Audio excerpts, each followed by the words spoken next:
Hi and welcome to the Leaderonomics show. Today we have with us Samuel Kim. He's the co-founder and president of CALI, that's the Center for Asia Leadership Initiatives. Samuel's a very interesting individual. He grew up in many different countries. He was a strategy consultant. He was an entrepreneur. Right now he's even doing his master's at the Harvard University Kennedy School of Government. But why is he focusing on Asian leadership at this point in time? Well, I sat down with him to find out. So let's cut to the interview and see what he has to say.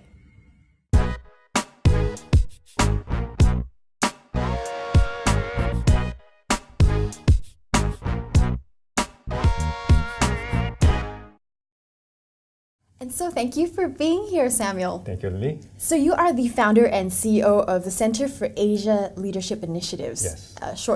In short, it's called CALI, isn't CALI. it? Right. Tell us about yourself, because you've got a really interesting background. You spend time in a lot of different countries. Can you share how you got to where you are today? Sure. So I spent first 10 years of my life in Korea. Then I went to Philippines. That was the first country that I visited. My parents were humanitarian workers. I followed them.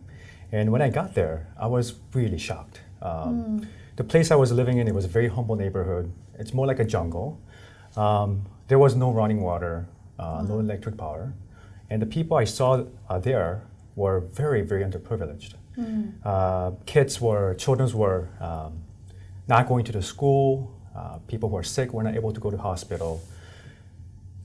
Seeing that for 10 years, what I learned was the importance of effective and strong leadership. Yeah. What is leadership to me?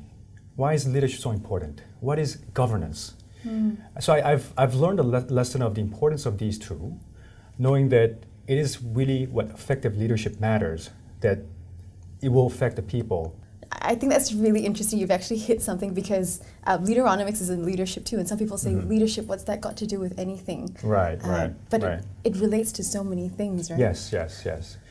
So spending 10 years in the Philippines really gave me this strong, important lesson about leadership. And since then, I came back to Korea. I went to undergrad in Korea. And the first job I got was serving in the Ministry of Foreign Affairs. So I was working at the United Nations there as well. There were so many problems around the world, but a lot of them had got to do with leadership and about governance. So that was a great lesson for me on an international level, understanding about how having an effective and strong leadership was important to the future of the people in the country. And then my next career was with the National Assembly, equivalent to Parliament here. And what I did was really mobilizing the experiences that I had. What is important that people needs to get benefited? How should leaders exercise the right form of leadership that people can benefit? That was my second career, that I was able to learn about leadership and also, in a way, exercise my own leadership. Then came a moment that where I felt that I needed a different career. So what I did was that I started up a company. It was a franchise company, and it was the first social enterprise in Korea. Right. It was targeting the low-income families in Korea. It cost about $200,000 to start up to have our own shop. But somehow I was very lucky enough to come up with a model where if you need about $30,000, you can have your own shop. So what I did was that I bought all the second-hand utensils, the tools, the kitchen tools, tables, whatnot. And then what I did was that I gave them these tools to help them make a living. So my focus was really on giving them the tools, teaching them how to fish, and make a living. And that lesson, I've run that for 4 years. That gave me a strong lesson, really a clear lesson as to what does it mean to be. What does it mean to exercise leadership? It's not that you have to become a politician to exercise leadership. It's identifying at that moment how you can impact the lives of the people around you. What are the resources that you can take advantage of, mobilize, to use them to impact the people around you in your own realms. And it's also equipping them so that they can continue to do the same, right? Yes. So it's not just dependent on you. Yes. Oh, that's great. Then came a moment where I needed more experience. So what I did was that if I want to become a national leader someday, as a Korean, you have to go and serve in the army. Right. Right. That was where I really learned the importance of humility, serving the country, mobilizing people, working, collaborating with people. After serving the Army for 2 years, I went to work for a private consulting company. It was a management consulting company, and that gave me the skills and the tools as to how, what I can do to come up with a fine line product where I can use that to benefit the companies that I work with, the government that I was working with, helping them to improve the operations, just understanding the whole picture of what was needed in each one of the companies to help them operate even better. Then looking back, I was thinking about, okay, say that 20 to 30 years from now, looking back and reflecting upon my walk of life, will I be very happy about what I did in the past? Will I be, what kind of value have I created? Yeah. What is the legacy that I have left behind that I'll be very proud of? So that really struck me, and it just got me about half a year seriously thinking about my future. So far the past 9 to 10 years had been crazy, working almost 14 to 16 hours a day, but I really wanted to be remembered as a person who did something for my country and for my community. Yeah. So I've decided to pursue further studies, and I've applied for Harvard Kennedy School of Government. Very luckily, it was very lucky. It wasn't that I was smart or anything. Are you sure? No, definitely I wasn't. I was a lucky one. But what I did was that they accepted me. I had the honor of going and studying for 2 years, and when it was my first opportunity to go overseas and study. When I got there, I was really mesmerized. I was really amazed at how the incredible programs, the courses there were.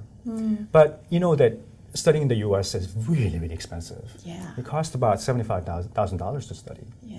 So, oh my gosh, I'm here because I am able to afford this, but what about the other people? And not only that, the courses I've taken really made me to transform. It was where I really grasped the ideas as to how I can become a true leader. Yeah, the lights came on. Yes. Knowing that, understanding that, I was beginning to think that, what if I be an agent? I take the role of channeling these incredible programs and the courses to Asia. As Asia is becoming a very important player in the global marketplace, I realized that, had I brought these programs in Asia, individuals will be greatly benefited, and I thought that we can have a better world in Asia. Yeah. The first thing I did was that my second semester, I had this opportunity of bringing 36 of my friends from Harvard to Korea. I wanted to show them what my country was like. We went to DMZ, we visited companies like Samsung, LG. We also had a meeting with the national leaders. And what I realized, the common theme, the common topic that they were telling me was that despite that Koreans were spending so much money, effort, and time into studying, Korea has the world's highest college enrollment rate. Right. From what I know, about 73 out of 100 people go to college. Yeah. But that despite that they spend so much time on studying, from the company and from the government's perspective, we were not raising the type of leaders that these companies and the government was wanting, needed. That was it was a striking fact to me. I mean, you know how much money we're spending, the time we're spending. Yeah. But So meaning the output of the education system is not Yes, meeting the yes. demands of, the next yes, phase, there was a right? mismatch between the type of individuals that the education system was cultivating as opposed to the type of people that the companies wanted. Yeah. So they were saying that these are the 4 skills that they lack. 1, cooperativity, working in groups, managing a productive group dynamics. Number 2, communication. Yeah. Number 3, critical thinking or practical reasoning is how I put it. And last skill is the implementability. implement plus ability. Ability to implement, ability to formulate. Yeah. So in fact, the system that the Korean individuals were being raised was not the type of leaders that had these skills. 2 months later, I got back to Harvard. I flew my friends from this region, Southeast Asia. We organized a 7-country trek to Asia. And we began Vietnam, Philippines, Malaysia, Singapore, Thailand, Laos, and Myanmar. And I was very lucky enough to have also the meetings with the leaders of the country. What I realized was that this skills that Korean individuals lacked wasn't just only a problem that was limited to Korea. It was actually an Asian problem. Yes. So, much of our education, they focus on regurgitation, rote learning, memory, and spitting out of what they've learned. Yes. And not only that, the system trains individuals to identify only one right answer. Whereas there's so many different ways you can identify to get there. Absolutely. Yes. So they don't really nurture creativity. They don't really encourage individuals to talk, collaborate, discussions, and discuss, as how you said it. They don't even encourage others to become a practical reasoning skills, given that much of our study is really focused on you alone. Yeah. You're sitting down, looking at the facts, memorizing, and spitting out what you've learned. Now, this is really interesting because every stage of your life, you keep Yes. talking about value adding. But, and you're saying that, these problems that you identified in Korea, you see it in all of Asia, but you grew up in Asia. So Yes. how come you're the way you are? Was it your experience in the Philippines that influenced the way you think? What's shaped the way you see the world? So I think my experience at Harvard really, really transformed me, as I've said, as I've told you. I define leadership this way. A great leader has to have 3 elements. 1, knowing, doing, and being. We need knowledge. We need expertise. We need them in order to understand about the world that we live in. Yes. But what's also important is putting into practice of what you've learned. Absolutely. Knowledge, Yeah. right? If You not, have it to stays create a up here. value, right? Yeah. It's about doing with what you know. It's about creating a value. How can you use the knowledge and expertise that you've picked up in school and using that to be a value add to the community that you're living in? Yeah. Most importantly is the being aspect. It is really about what kind of person that we should become. It is about thinking about how can I become a type of person that this country, for example, Malaysia, would need. It's about the being of you. What kind of person do you want to become? What kind of mentality do you want to have to help your community to grow? So I would say that knowing, doing, and being is really important. These are the 3 important elements that I think the leaders must have. But again, just going back to the education system, 90% of the energy is put into knowing.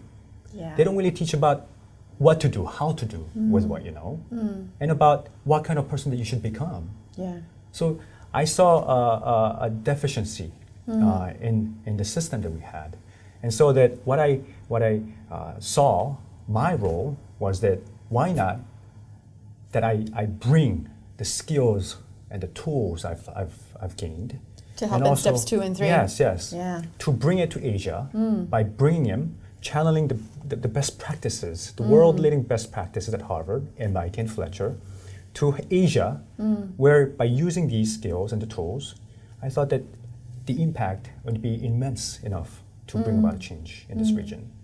If you were a young person going through the education Yes, system in yes, Asia, as yeah, we know it, as yes, we all yes, understand it, yeah. what is one thing they can do? Because they can't help that they go to a particular school.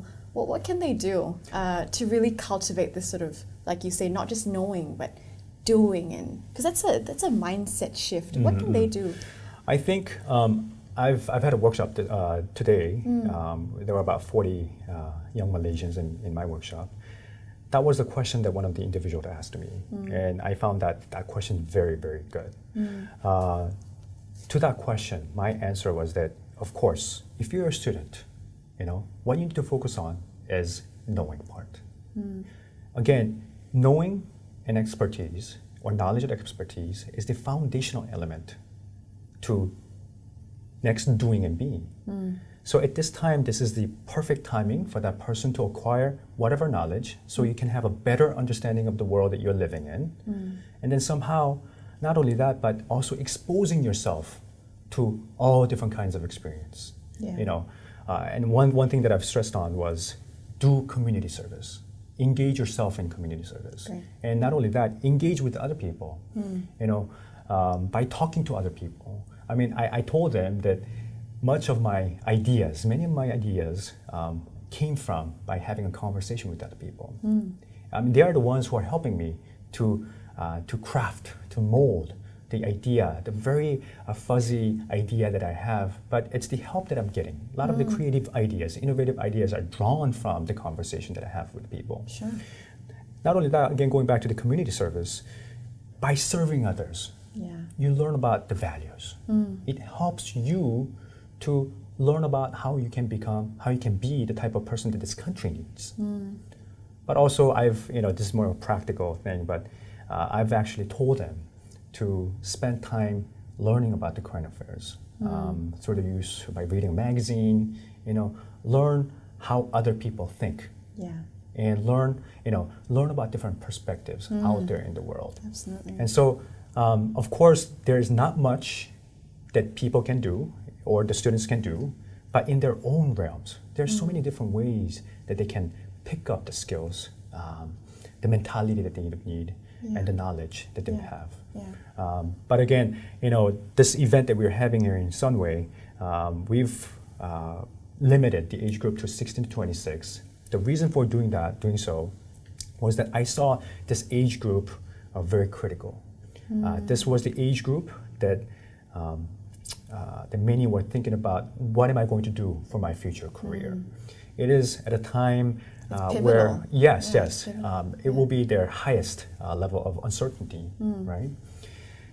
And the fact that people like me who have gone through that stage, if we share some of our stories, experiences, and the best practice that we bring, it is our role, it is our responsibility to help them minimize the risk or minimize the trial and error stage so that, whatever they do, they can find a better way of creating a value to the society.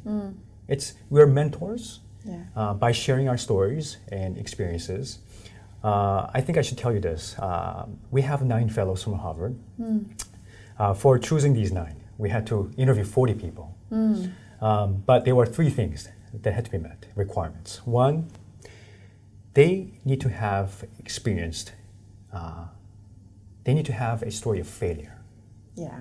It was a must. Yes, it was a must that these fellows need to undergo certain stage of frustration. Because failure teaches us a lesson. It helps you to become a person. And not only that, they need to have a strong sense of responsibility. And third, they needed to maintain a high quality of professionalism in teaching, a passion in teaching. So it wasn't easy to select 9 fellows. But you're killing 75%. But luckily, I was able to bring 9 here. That's great. And again, from the failures, people who go through has failure, stories of failure, they have an incredible story to share with. I want to have them not only teach, again, the best practices at Harvard, but also through the TED Talks and talk show. I wanted them to share their story and inspire people from within. And not only with that, we also need some practical lessons. So for example, how do you write a statement of purpose, for example? What are the do's and don'ts in the interviews? How do you build your resume? How do you give an elevator pitch, for example? These are all very practical skills that they need. Also, is the career mentoring, right? So we provide 9 different careers, and because they have been in that field for the past, on average, 6 years, they have a lot of tips to share, a lot of shortcuts to share, a lot of useful information to share. Again, our broad picture is really help the young Malaysians here in the country to not only help them to have their lives very successful, but also a change maker. So we are giving the skills and the tools to them, and also the right set of mentality. So with that, they can go out and solve the problems that they think is important to be solved. Yeah. So that's the value I think I'm adding That's fantastic. here in Malaysia. That's great. And I guess it's a responsibility that we all should bear, right? Yes. To yes, always yes. be passing on these stories and be inspiring the next generation. Yes, right, so that right. we don't keep making the same mistakes again and again, right? Absolutely, so we can move forward. absolutely. Well, Yes. thank you so much for your time. It's been really fantastic. Thank you so much. Thank you for Lily. being with us. Thank you. And we've had Samuel here with us for the Leaderonomics show. Thank you for watching.